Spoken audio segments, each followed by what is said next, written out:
Welcome to this online reading in the David Shove Memorial Reading Series. My name is Don Brunnquell, and I'm one of the coordinators of the series, originated by our friend, the late David Shove. I'm happy that you could join us tonight, and the readings were organized by David until he passed away a couple years ago, and hosted by John Kolstad in his very funky second floor space. And we want to thank John for his hosting for 10 years of readings. The readings have been online for about 2 years now, and we're happy to announce that starting next month, we're going to return to live meetings, live readings at a new site in a great room at Unity Unitarian Church, 732 Holly Avenue in St. Paul. So they're in the very comfortable room called the Robbins Parlor on the second floor. And the room is fully accessible through a ramp and an elevator. And there's also rumors about starting up again the tradition of post-reading gatherings, which were done at Merlin's Rest, a couple blocks from John Kolstad's place on Lake Street. But we're hoping to move to Sweeney's Saloon, a few blocks from Unity, which serves food and a bazillion beers and other liquids. So, on to tonight. The Zoom chat function will be open during the reading, but readers will not be monitoring the chat during their reading. Tonight, our authors are Ann Piper, Stephen Klassen, Mimi Jennings, and Lee Colin Thomas. And I'll introduce each of them before they read. After my general introduction, I'll read a brief poem. That was a tradition David started throughout the Midstream readings that he did. I'll then introduce the first reader. We'll read for about 15 minutes. And during each poet's reading, all microphones except that of the reader are muted. And after each reader, we invite you to give visual applause in whatever creative way you can bring. I'll then introduce the next reader. We'll all be muted, and et cetera, et cetera. And at the end, I invite you to take part in an open mic where everyone's microphones are open at the same time. It's always an interesting experiment in Zooming. So that's the plan for tonight. And I also want to mention that tonight's reading will be available on the Midstream website in about a week.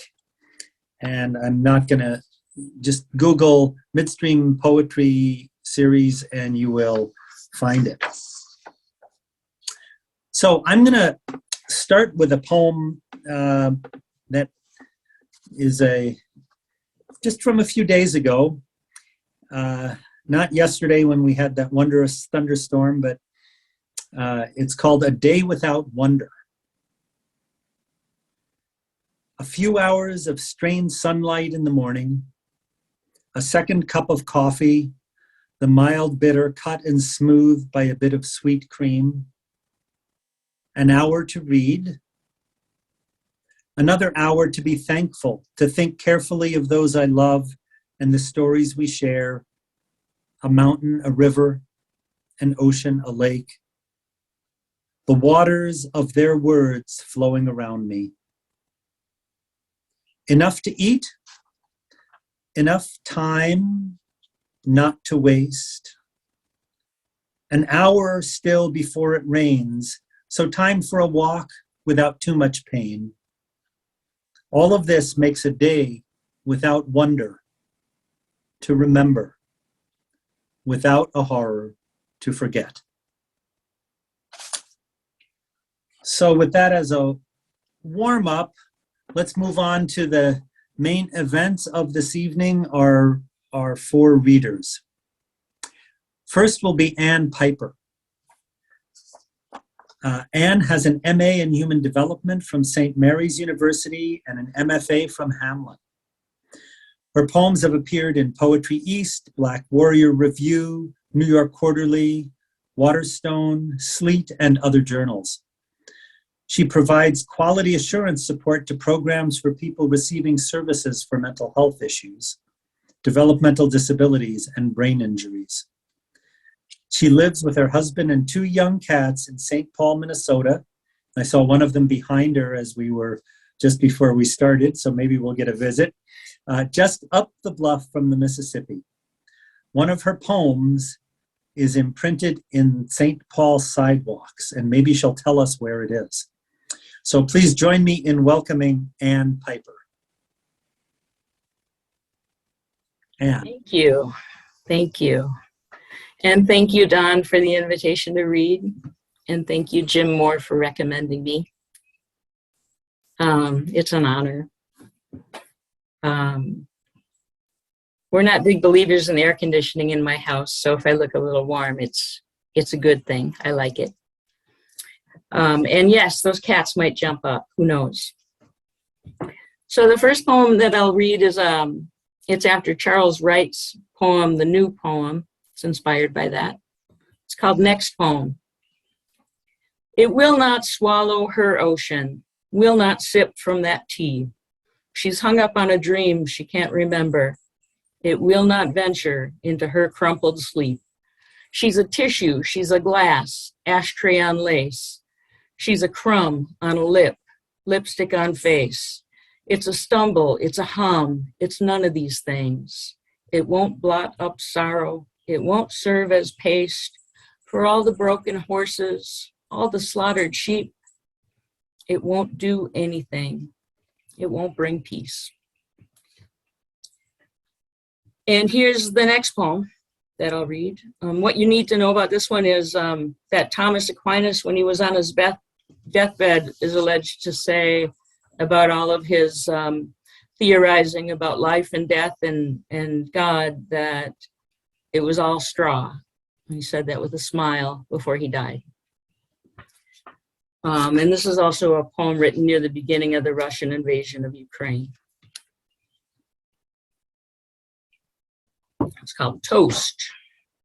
A toast to untitled poems and language sprayed on trains, not caring where it's going.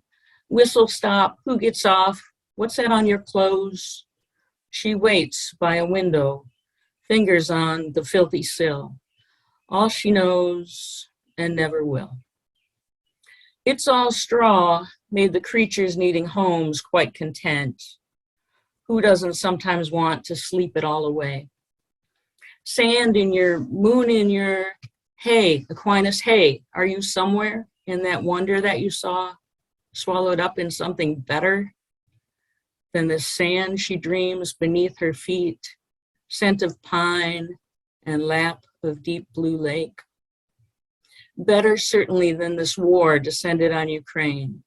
Jesus, all the shining people learning AK-47, chewing up their vision for division. Jesus, do you see it? Can you also take up arms, given freely? Alms, balms, calms, charms. She names her rifle Sweetie. We learn to say Kiev, Lviv. All the words and all the meanings, all the trickle down and bang. Wear your coat, dear, grab your scarf when fleeing your apartment. Yes, a corner bed of straw. Yes, a flimsy window. Stars and tracer shots exploding. Train whistle going, blowing far. Jesus, how you break us, make us tiny, dangerous as cornered cats. How you wrap our wounds in comics from the paper. How you wring the sense out of our songs. Turn our helpful hands to fists as hard as children's, having tantrums. Fists attached to wrists wound up with watches as we watch this world burn down. And sometimes when you feel like that, like God's not pulling their weight in the battle of good against evil, you decide things like this. The title of this poem is, Today I Will Be My Own God. I will use my artificial sun machine, and when I venture out, I will wear my best mittens. I will partake in the wonder of coffee I have made, for it is good. When my body reaches that point of serious pain, I will swallow serious medicine and be healed for hours. I will eat an apple, flush with juice and red as my dead dog's rubber ball. Memory will be used as benediction. How he loved that ball. I will toss silent blessings to everyone in need. All right, this is a poem with my husband in it. We're both in this one. It's also in the current issue of Poetry East. Bird wings. Herb and I are sitting around talking about the weight of the soul. He says 21 grams, which must be on the internet. I don't care about weight as proof. I just wonder how much heft that is. The world's largest butterfly weighs 2 or 3 grams. So 10.5 to 7 Queen Victoria bird wings. Or 42 monarchs rising up when you die in unison. An American quarter is 5.67 grams.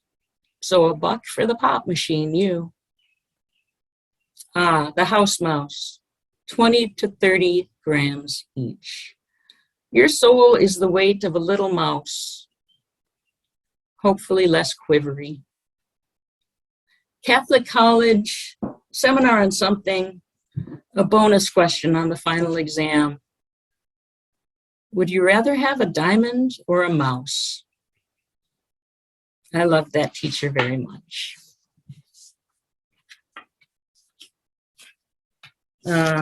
I wrote a number of poems about animals recently, and I wrote this sometime after learning that calves are taken away from cows, taken away from their moms, so we can have milk rather than the babies. I don't know how I didn't know that. Plus, oat milk is delicious. The raptured animals. The raptured animals tapped at the clouds they'd scarcely noticed in life, with their suddenly shining hooves and paws and claws and wings, knew something was missing, i.e. gravity, which they had not known was a thing. Without gravity, these fences would have been no problem, thought the cows. We could have fled with our calves and known family. Most of the birds felt at home. The house cats, unhoused, still pounced on the mice and skittering things, and their tails still puffed with terror at the tigers and dogs. Bears wondered why there were no rivers with fishes, but gushed at an abundance of honey. The sunshine was delectable, the human-like creatures winged and docile. Some thought about tearing into them anyway, but a sweet golden lethargy stole over them then, and they slept. Later, when hunger crept in, they feasted, though not on each other. Some gazed at the planet, wondering what the damned were doing.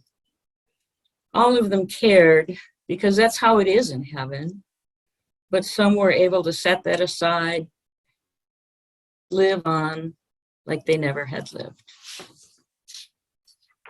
This is another animal poem, and for this one you need to know what an Etch-a-Sketch is. So if you don't remember, that was this kind of rectangular thing, toy. You could turn the dials and make marks, and when you were tired of what you drew because it wasn't very good, you would shake it and it would all go away. So this one has an epigraph. It's called the Etch-a-Sketch Animals. The epigraph is, they taught us that all things connect. The Etch-a-Sketch Animals had pointed opinions and jagged teeth. They ate skinny beans. They flossed their teeth clean. When new grass shot up, tiny Pyrenees, it prickled their feet, tickled their knees. The Etch-a-Sketch Animals were full of mystique. Such angular beings, all giraffe neck and beak, all horsetail and needs. Thin and frail, it often appeared as though they might break. A skittery gang, somehow they knew it took just one shake.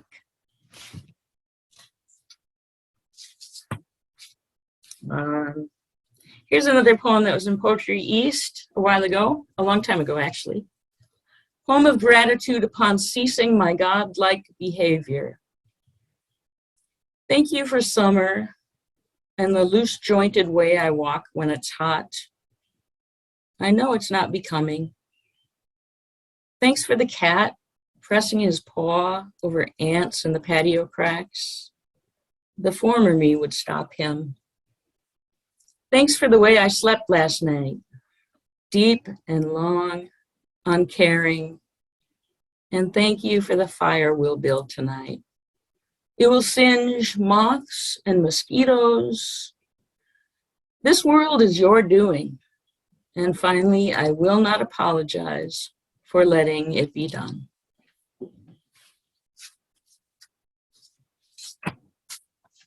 Here's another animal poem. I had no idea where this was going when I wrote it, but that's true a lot, but especially with this one. It's called The Makeshift Animals. The makeshift animals all lean against chairs in the straw barn, waiting.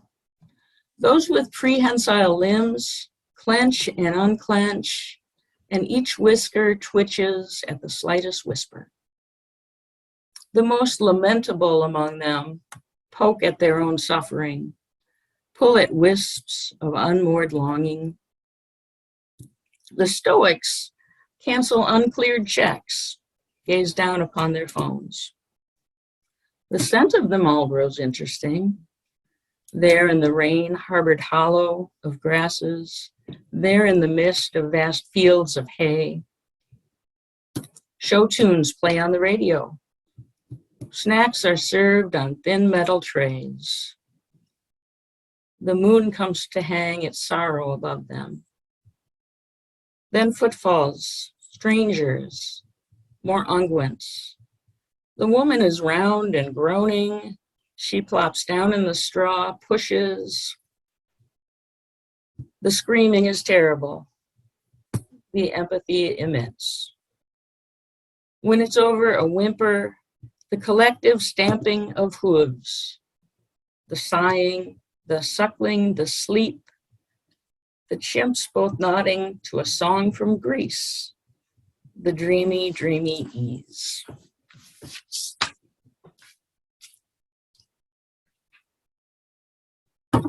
This one is in Waterstone. What you need to know about this is I had breast cancer 11 years ago, and I'm fine. So the roses. The roses bloomed luxuriously. It was the summer of deciding. Asian beetles clustered. You thought to kill them. Keep or cut, one or both. You cried when you shook them into soapy water, stopped, had your own life to save. One or both. It was a summer of deciding. It was the summer of flesh scooped out, neat as ice cream, of bashing rogue cells with rays. You knew and you didn't. They could come back. You knew, one or both. You shook when you cried. You didn't. You blistered, burned, got tired, survived. And the last one I'll read is it's a Petrarchan sonnet. The rhyme scheme for that is ABBA, ABBA, and then the next 6 lines you get to kind of vary the rhyme scheme however you want. So it's called Dervish. I get drunk on whiskey and baked biscuits. Pandora screaming my feed, hips jutting, pause, search out glasses to see the writing on the box. REM, I rock, but it's a set of moves in need of edits. Self-consciousness kicks in. Now I'm sitting here scooping batter, demurred but smiling. I'm 53, but not calling it quits. Now the Bodines. Stay on, steady. Nobody knows me like this. The kitchen dancing, whirling dervish, flush with whiskey. Alcohol is fuel, but not addiction? I say sure. The big, wide open, crazy world can get you down. But biscuits, risen. Thank you. Let's thank Ann Piper visually. Yeah, good job. It's been a while since I've heard a Petrarchan sonnet, so that was fun. Okay. Thank you, Ann Piper. Our next reader is Stephen Klassen. He makes visual art and poems in South Minneapolis.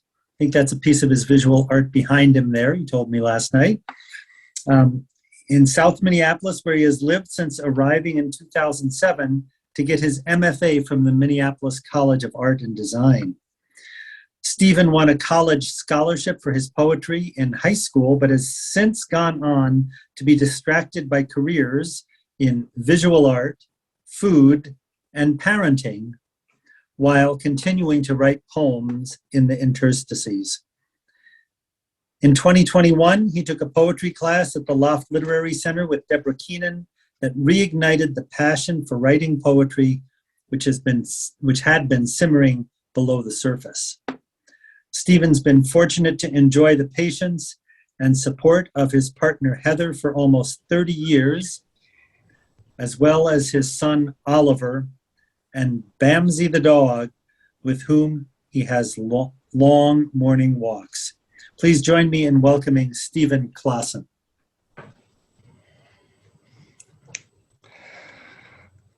All right. Well, hi, everyone. Thanks, Dawn, for that introduction and for hosting this event and for inviting me to take part in it.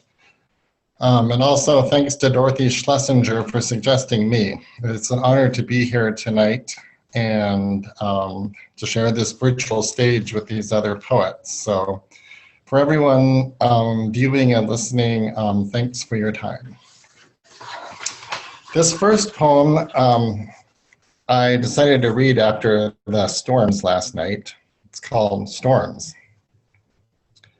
I regret this storm, passing and knowing no more than a house-hushed whisper of it. The whole beautiful rush of its bright wings, swallowed by the electricity lighting my dining room.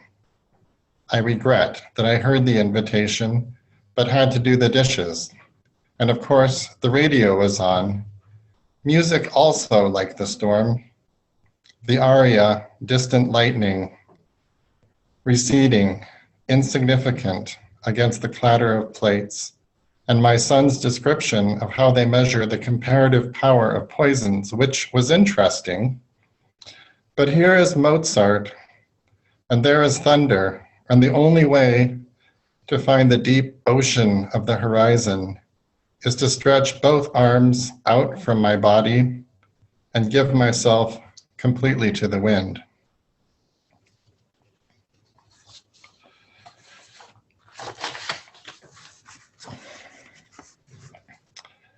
Lake. To evaporate and outflow, to swallow, rain, storms of rain, to seep and fall slowly through mud and be caught up in the air, fog-raptured by photon-ruptured wing feathers, wet with sun. The lake lets bodies of weather fall drunk on its bed, coming and going. The lake loved by water. The lake has its arms full of lovers. Palms up, always enough water to be lake. Just enough.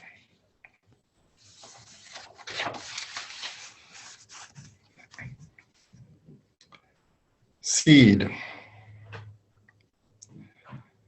Did Eve save seeds, keep the core, sew a pocket in her fig leaf while the day was hot and God a long way off?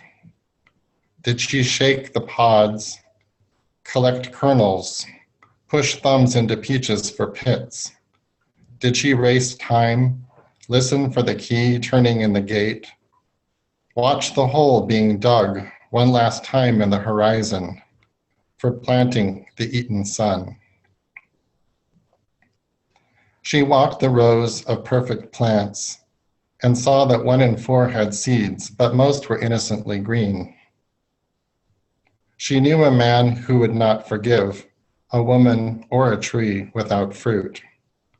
She knew a God who would hitch his oxen soon, plow under Eden and rip up the roots. A son of man who bore a grudge, a son of God who might someday be grateful and send angels to take cuttings.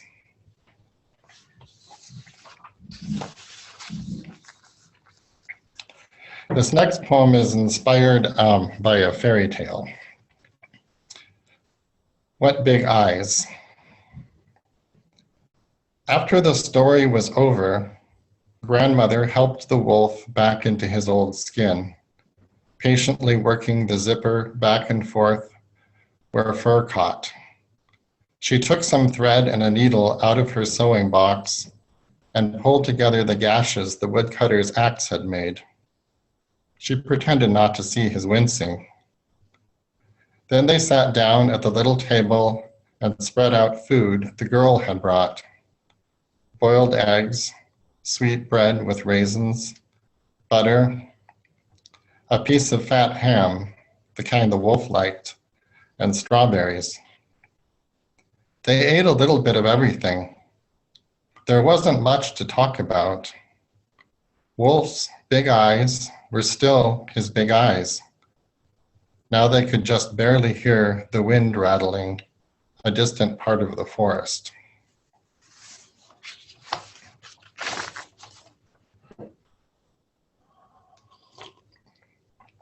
This next poem was inspired by a visit with my son, who was 1 at the time, to a Japanese garden in Olympia, Washington. Distance. We sit on rocks warm from pieces of sun raining through cold sky, amazed by the continuation of falling water, and hear the interstate trucks lower their voices, chastened by the holiness of water singing. A city in Japan sent stone lanterns, more than 1,000 cherry trees, bamboo, and the big electric pump hidden under the churning pond. A grate keeps dead leaves and curious goldfish in the water below. This garden asks, is there a difference between the shh the waterfall makes and the shh of traffic on the highway beyond the wall? And about the sun, will the reflection I squint at also make me blind? I am with my son Oliver, who is 1. He teeters a little on his rock, but his big diaper gives him a wide base. It has been raining for weeks. I can tell he likes feeling the sun. I look back at him from my rock, closer to the edge of the pool. There was an invisible cord tied onto both of our bodies, so fine we usually didn't notice, unless we moved too far apart. Then I would start to feel tightening in my gut where it was attached. But there was a distance we both liked, the string at a gentle tautness that made a low hum when the wind bowed it. He sat, listening to the world, only listening. I thought about the other things that didn't talk, the orange fish that looked like underwater candles, the clouds wobbling on the pond and their steady copies in the sky. Everything saying, shh. He was smiling. I knew then he was thinking about coming over, pulling in the cord. He was thinking about the speaking world, ours, every word a knife that cuts this from that. I knew then he would choose to love us more than this eternal water. Its weight falling, making the bright air dense, the voice of everything floating and hanging there, shaking the wind, thrumming, shimmering, shh. You will forget this to sit with me on my rock.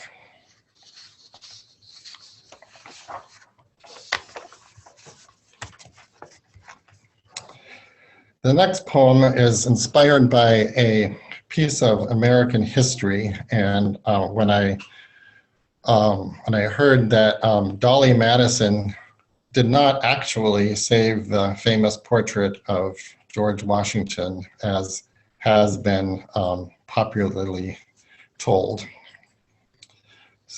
Saving Washington.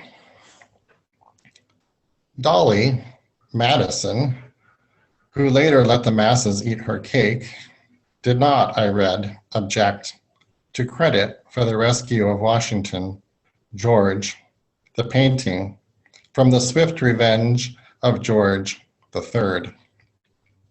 Also not liberated by her, the man who saved it, actually. Mr. Jennings, Paul. As he said, she, arms full of silver forks and spoons, could not have put the ladder up against the wall, much less climbed it, actually.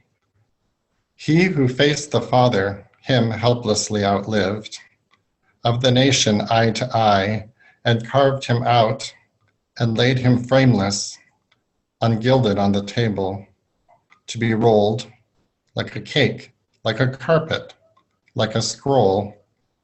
It was he who saved the president from burning his frame. Washington always stood presiding, now lay on the table, then thrown over a shoulder, carried like a musket, like a broomstick, like a log, carried away from freedom.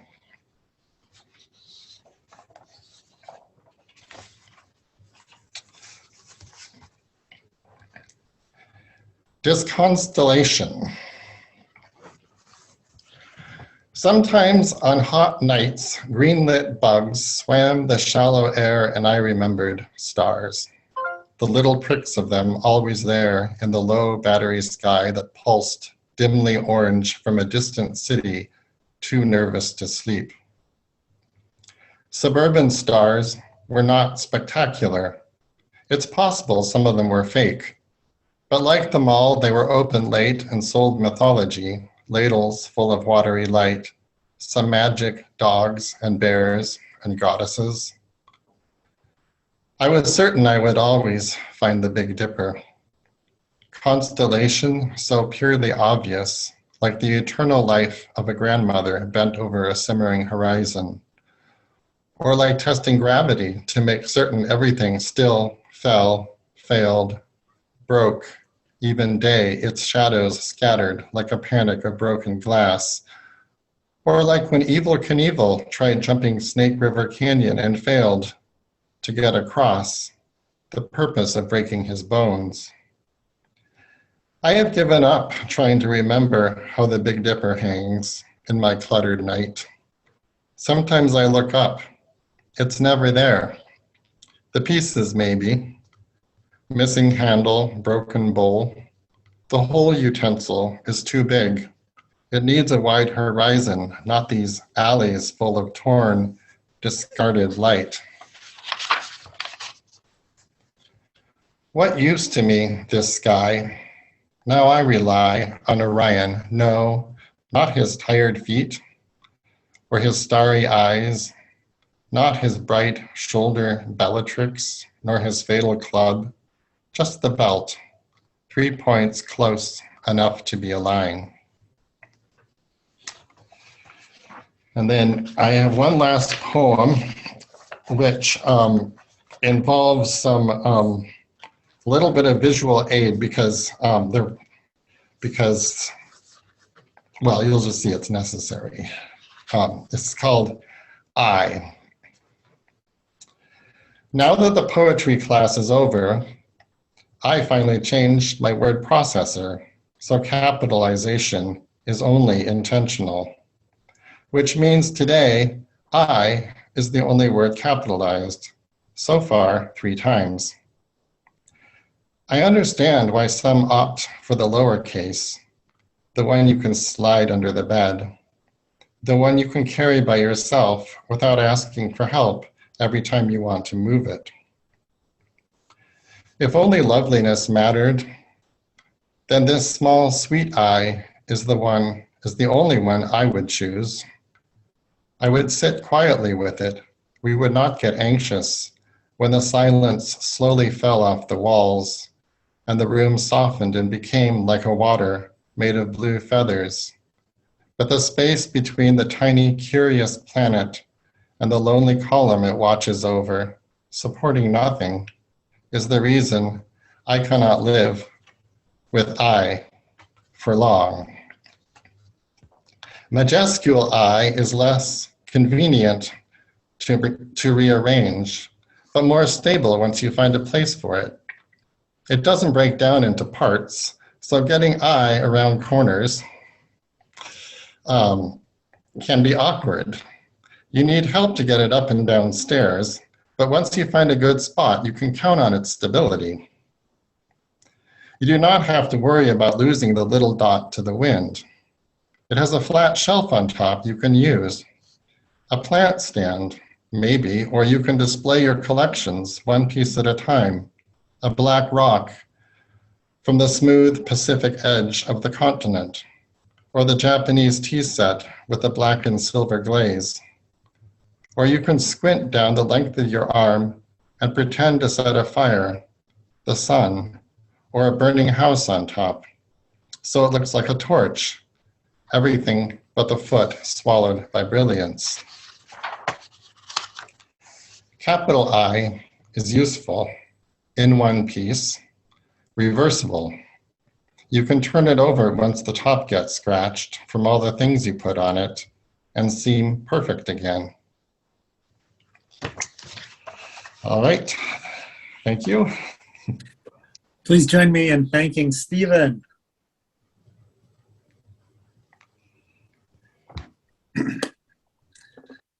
Great, thank you. That was Stephen Klassen. Our next reader is Mimi Jennings, who writes in St. Paul, Minnesota.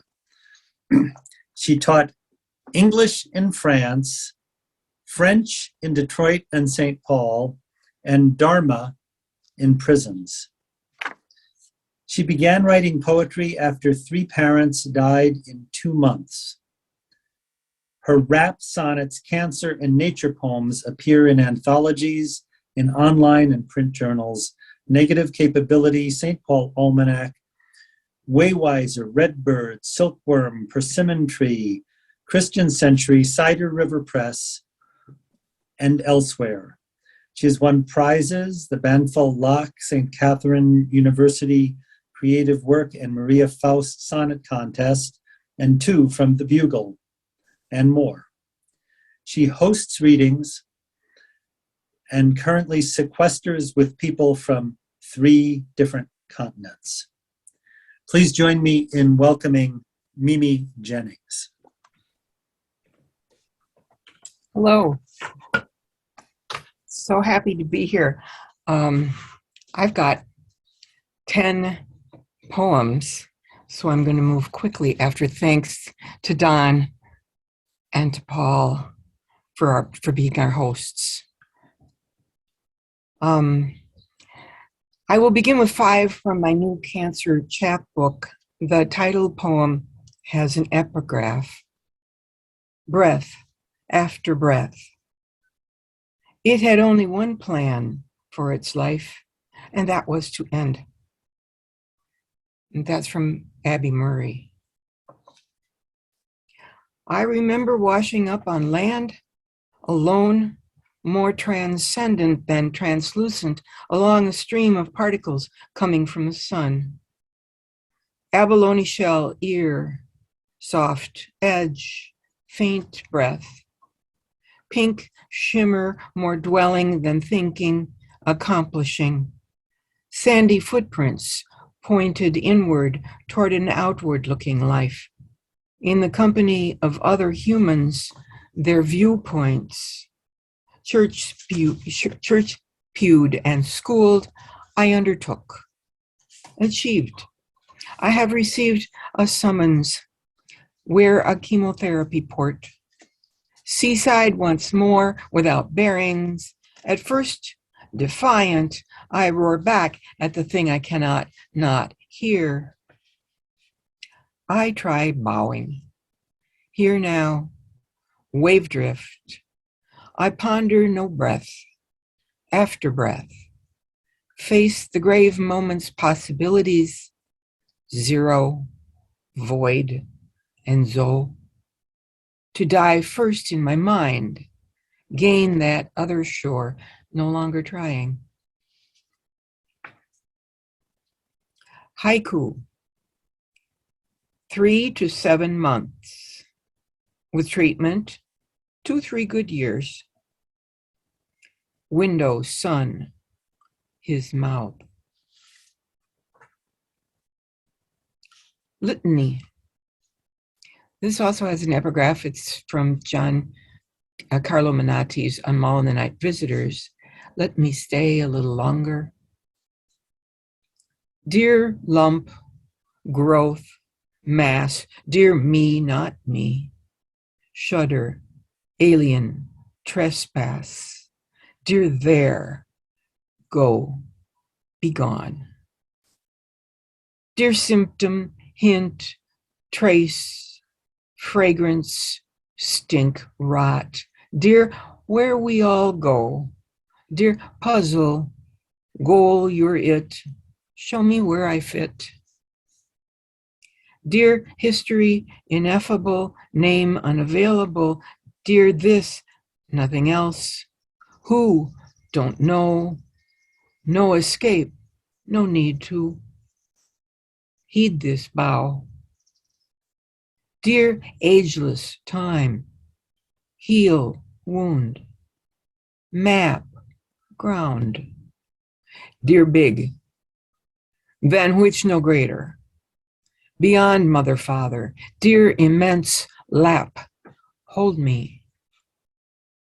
Dear mystery, ultimate, here, comfort, presence, near. Dear guess, answer yes. Please, dear utter, dear all, dear only, dear now, dear runs the show. Let me stay a little longer. Middle finger. I am Ukraine. Cholangiocarcinoma is Russia. This is war.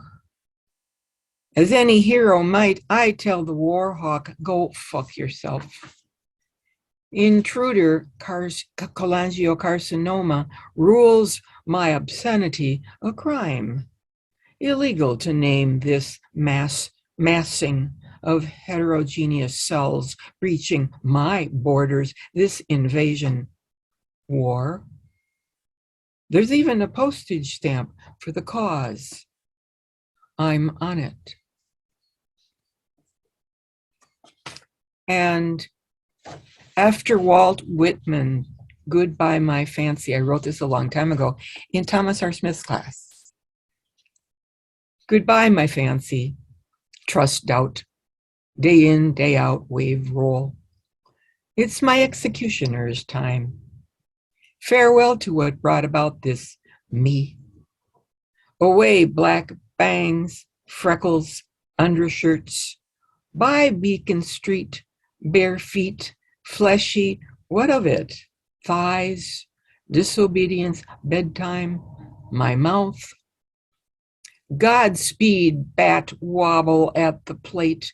No doubt, tiller come about to the wind. Sisters, sin, black habits, rosary clicks, September's bell, it's absolute. Goodbye, buttons into buttonholes, keys for locks. I loved you, my right and wrong. My blood, My womanhood, my own house, nope. Face slaps, kisses, parking spot, breast milk. So long, pickle, butter brickle, also Lenten go without. Spouse, Mrs. Bye, my kids, my heart's shout at the sight of you, my keening when you leave. White lying, justifying, dusting, buying postage stamps, preening. There's the door. Au revoir, kunt. Adieu, cronehood, this unexpected joy. Birthdays, headlines, weather stripping, lilacs. Later deadlines, physics, mother's watercolors, hope. Hello, surprise. Welcome, what the hell? Contrary-wise, farewell, I'm out. And then these 5 are from my forthcoming book that my kids are bringing out. It's a series that I've been working on for a long time. Immaterial Girl, poem in 4 cantos. The Immaterial Girl, of course, is the Madonna. Dedication to my 3rd grade teacher, Sister Virginia Mary. Sister Virginia Mary's crumpled skin is in my mirror. Her features, her chin fuzz come nearer. Does this seem right? Because my white wimpled, jowled, how old? 3rd grade teacher, gentle creature, never scowled, appears here in my vanity. Her middle ample, not thin. Today I'm her twin, but thanks to her, I face present in dignity. My faith not a liability. Botox, outfoxed. Loving was routine for bewhiskered sister. Steady. No small treat for a pesky preteen gamine.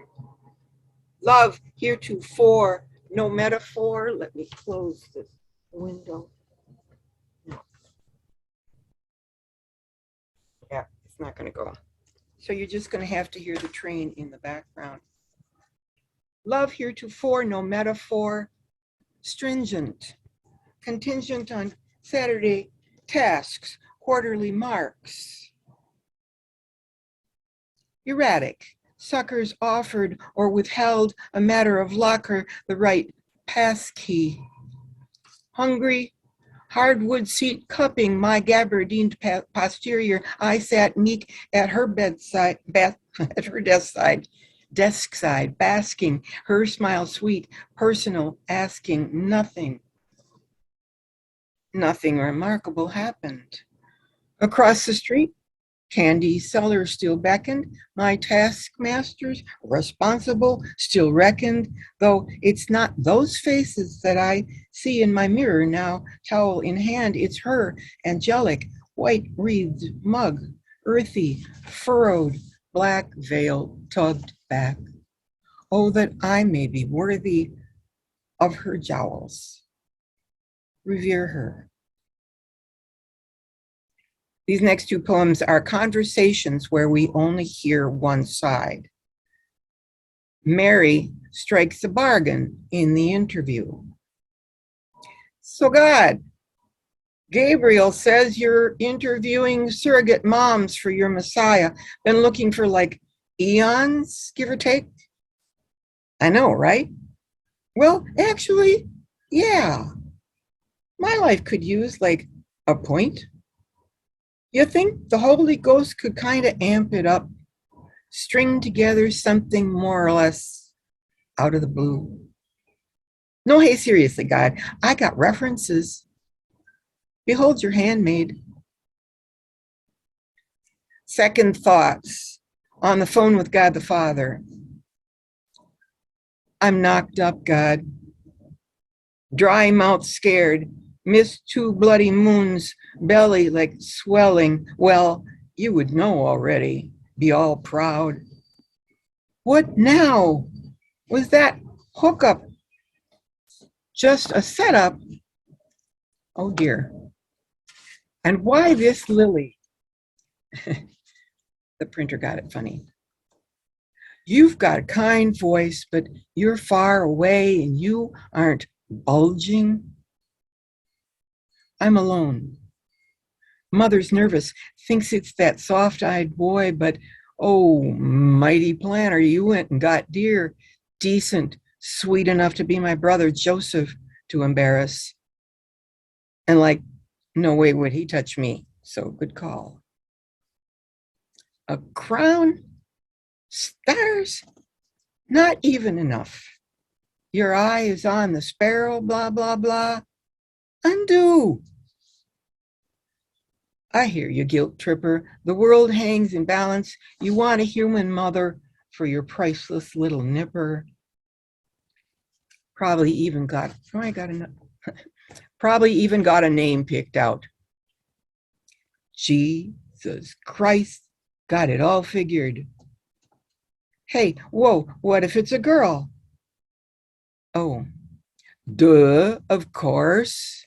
You know, in my humble, your whole creation thing could use a reboot, top to foot. A white flower? Seriously? Nope. I'm hanging up. Madonna lets her faithful down gently. All those stained glass windows, that incense appreciated, but please don't bow, make pilgrimage. You got misled, sorry, lovely story, don't mean to deny the solace, the beauty, those prayers, that plain song, the poetry. I'm not beyond, I'm right here, raw, rude. Think forest floor, desert well. Thanks for all the glorious statuary. Anyway. And the last poem in the chapbook. Gaia, Mother Mary, speaks. Stand with me until the last day. Croak at dawn. Unfurl, yawn, relish. Dance, whirl in rain, slake, glisten, shake. Making love, breathe in all you need and bellow, whinny, trumpet, thunder, whistle, sing, be my voice. Wonder, tremble, kneel, fall silent, rest, listen to your stars, dream your place, yield, give way. Go under as if drowning, crumble, echo, break, go to wreck, windows lit all night, drift. What if? Remember like water, trickle, be the shape of the shore. Answer to no name, only tingle. Flourish with others, take up space. When you're hungry, eat. Heed my yes. Wing. And that's it. Thank you. Let's thank Mimi. Thank you, Mimi. With 2 upcoming chapbooks, it sounds like. So that was Mimi Jennings. Our 4th reader tonight is Colin Thomas. He's a Minneapolis poet, communications consultant, and university instructor. His poems have appeared in Poet Lore, Waterstone Review, Midwestern Gothic, Cimarron Review, and various other journals. He's a 3-time finalist for Narrative Magazine's annual poetry contest and winner of the 2020 Bright Horse Prize for poetry for his collection Honey in the Dark, published by Bright Horse in 2021. And he is online at leecolinthomas.net. So please join me in welcoming Lee Colin Thomas.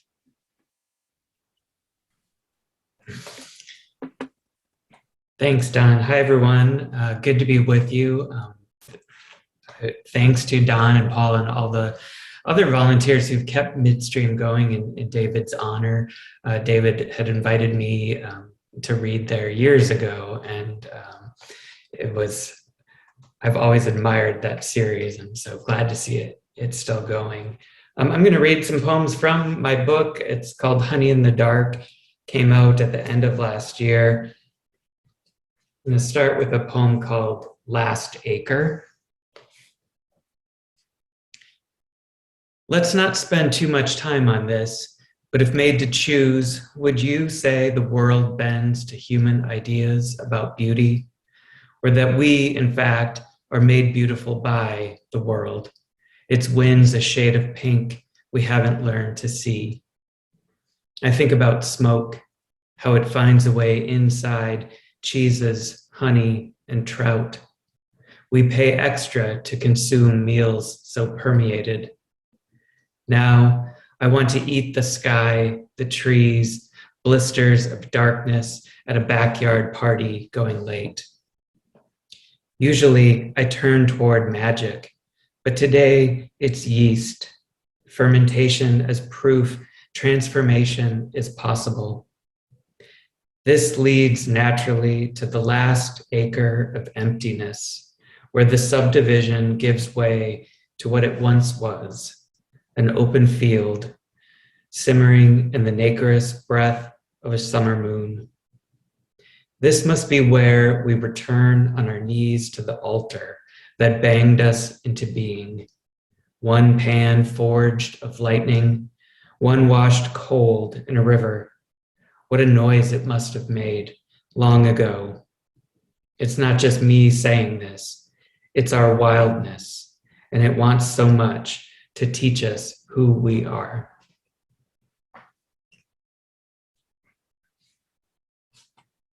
So there's a number of poems in the book that explore the idea of alternative lives, whether that's living in another body, another place, another time, another country. I think most people have entertained those ideas at some point. I entertain it a lot. And so there's poems in here about, what would life be like as various animals, or as the color yellow, or as language, etc.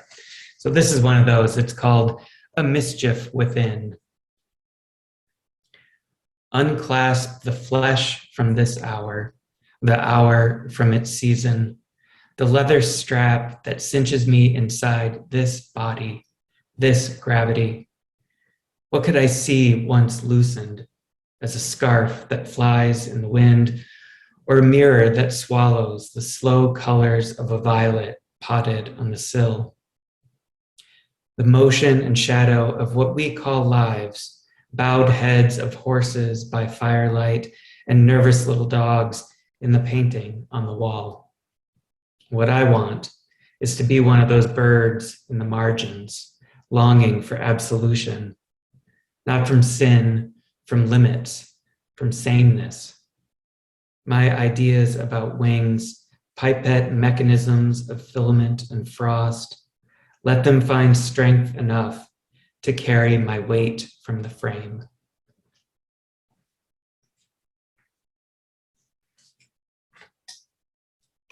This is called X-ray.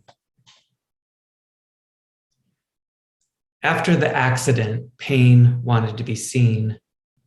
Only the aperture of a machine upstairs could spot the slim notch scored into the driftwood mantle of my right collarbone. The technician left me in the room with this part of myself aglow on the screen. No mention of the ribs, slow swipes of icing on a layer cake, shallow drifts of snow on the rim of a garden pot left out too long. Nor the pottery scapula or the long-handled spoons hung to each side. They have names, I remembered. Radius, ulna. But I saw the crosswork of kite frames, a cello bowl, the bunched white peony bud of the skull, and the hatched open jaw. A body more beautiful than the strict illustration posted on the wall. Mine clattered its pieces like a wind chime as I reached for my shirt, unfurled its cotton folds between these miniature chandeliers. Each knuckle of light warmed in an instant, enough to hold each button, a hammer, any pen, every doorknob.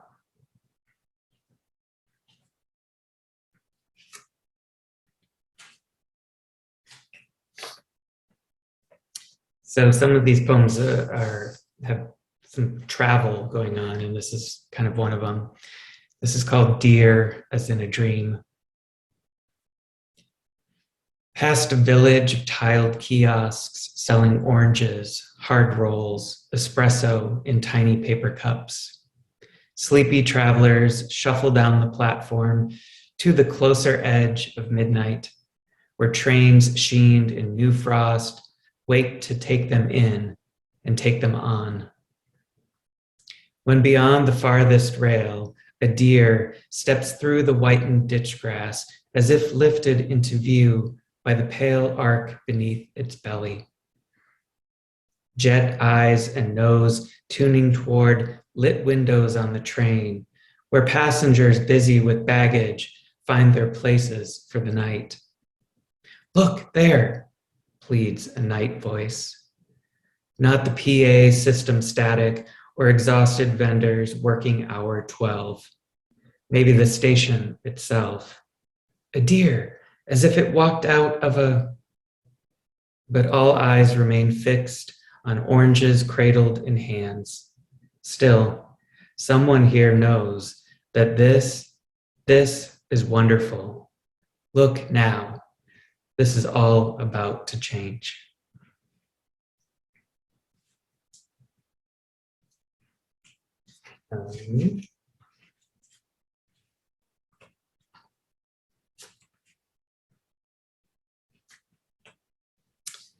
This is called November, Minneapolis. And then a morning like this, new snow with just enough stick. Every tree, limb, and finger, follicle, and lash, coated in white. Every needle of pine and each swaying cord of that lone willow dreaming of a riverbank.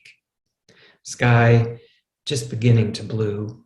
And for an hour, it's like walking into forgiveness. It's true about the impossibility we face, always trying so hard to prepare ourselves for the too muchness of life. I've tried for years and still haven't learned how to really believe I won't always know this living crown of cold, these hands beginning to work.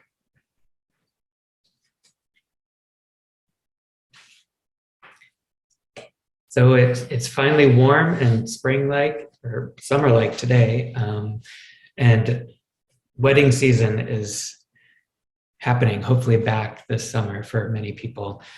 So this is a poem that it's about a wedding, and maybe some of you have had an experience like this. The title is Earthlings. We attend the weddings of happy strangers. Friend of a friend makes for a convenient +1. We accept all manner of invitation and dress the part. Standing in the midnight shine of our best shoes, we speak with several people we'll never see again. In the candlelit corners of a room collapsed past daylight, this is what it's like, being here, knowing one is less important than the polished rings someone chose to wreathe every napkin. There's little to do but smile and wait for the next thing to go ahead and happen. Our obligation is small, to see the evening through. If we pause to chat with an elegant guest by the bar, what's the harm? There are the rare occasions when we turn out to be something like respite to one another. Around here, some doors stand ajar. Past the rented speakers queuing Cool and the Gang, one beckons. Outside, cigar and pine and gasoline from a fleet of idle golf carts scent the air. Like us, night has nowhere else it needs to be. And I have a couple more. This is another summer poem, a rare find. Some summers they turn up like agates under the hammock. It's that kind of luck to find a day without clocks, only sunlight. When no one is waiting for you to show up and say witty, intelligent things. The trees above you do not know the word Tuesday. So it begins to step away slowly through that gathering of saplings beyond the inhabited world. Now you will swing, you will doze, you will dream you are a pony on the sunny side of the pen. So many hours left in the day, and already every necessary thing accomplished.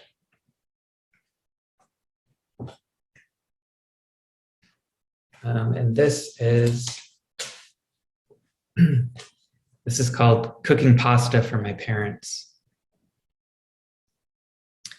Tonight I gather the constellations of chopped onions on the cutting board into a glistening mound between my palms. On the stove, 2 pans bright as mirrors collect the stray thoughts that come from inching food closer to the table. In the next room, someone is watching 60 Minutes. Someone is making a list of what to pack, what to sell, beneficiaries to name. How small those letters, how neat those lines. What is life anyway, if not unwanted thoughts at inopportune moments? These words had lodged in my mind going on 3 days, and I decided to decide it was the truest thing I'd ever heard, even if I was the one who said it. At least I think I said it or thought it or wrote it in the margin next to a graph of life expectancies by generation. Useless information. Show me the chances, if it'll come quick, a slip, a scalpel's nick, or in weeks past, 1 half-lipped spoonful at a time. Raise the flames and wait, stare down a new refrigerator and my 5th decade, bright with birds trailing crayon spirals drawn by my nieces. They're an age when time feels long, or so I remember. Now mine's half over, and yet midlife is a myth, I remind myself. No one actually knows the midpoint until after, when the math no longer matters.